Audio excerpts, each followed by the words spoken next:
ஆண்டவரும் இரட்சகருமா இருக்கிற இயேசுவின் இனிய நல்ல நாமத்தினால உங்கள் யாவருக்கும் என்னுடைய அன்பின் வாழ்த்துக்களை நான் தெரிவிக்கிறேன்.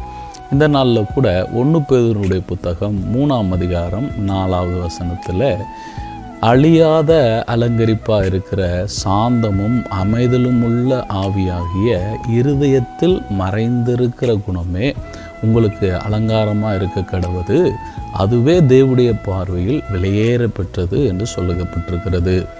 அருமையான கர்த்தருடைய பிள்ளைகளே, இன்னைக்கு நாம் அநேக வகையான அலங்காரங்களை நாம் செய்கிறோம்.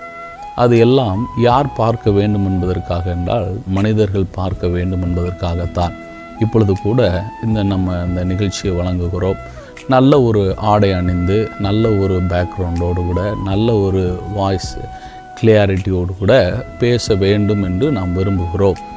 ஏனென்றால் நீங்கள் அதை கேட்க வேண்டும், நீங்கள் அதை பார்க்க வேண்டும் என்பதற்காகத்தான்.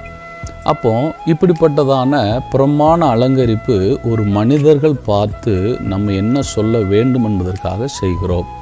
ஆனால் இதைத்தான் தேவனுடைய பார்வையில் அலங்கரிப்பாக இருக்கிறதா என்றால், இங்கே வேத புத்தகம் சொல்லுகிறது, தேவன் எப்படிப்பட்ட அலங்கரிப்பை எதிர்பார்க்கிறார் என்றால் இருதயத்தில் மறைந்திருக்கிற குணம் என்று சொல்லுகிறார். அப்போ இருதயத்துக்குள்ள நீங்கள் எப்படிப்பட்ட ஒரு ஆவியை உடையவர்களாய் இருக்கிறீர்கள் என்பதுதான் தேவனுடைய பார்வையில் விலையேறப்பெற்ற காரியமாக இருக்கிறது.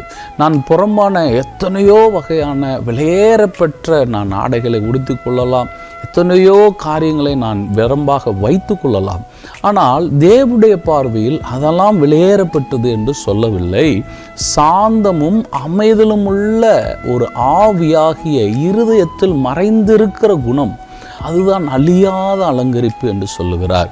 அப்போ நாம் அப்படிப்பட்ட நபர்களாய் மாறுவது தான் தேவனுடைய பார்வையிலே விலையேறப்பட்டதாக இருக்கிறது.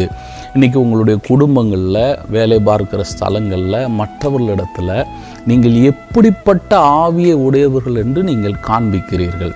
அவராங்க ரொம்ப கோபக்காருங்க, அவராங்க ரொம்ப எரிச்சல் போடுவாருங்க, எப்போ பார்த்தாலும் சண்டை போடுவாருங்க, இப்படிப்பட்ட ஒரு ஆவியை உடையவர்கள் என்று மற்றவர்கள் உங்களை கண்டுகொள்வார்கள் என்றால், தேவன் அப்படிப்பட்ட மனிதர்களை குறித்து விலையேறப்பெற்றவர்கள் என்று சொல்ல மாட்டார்.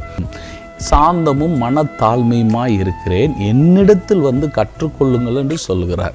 அப்போ இந்த சாந்தத்தையும் மனத்தாழ்மையையும் நீங்கள் எங்கே கற்றுக்கொள்ள முடியும்? இயேசு கிறிஸ்துவின் இடத்துல தான் கற்றுக்கொள்ள முடியும். இயேசுனுடைய வசனத்தை கேட்கிறது மூலமாக தான் நீங்கள் சாந்தம் அடைய முடியும். அது ஒரு கேரக்டராக தான் மாறும்.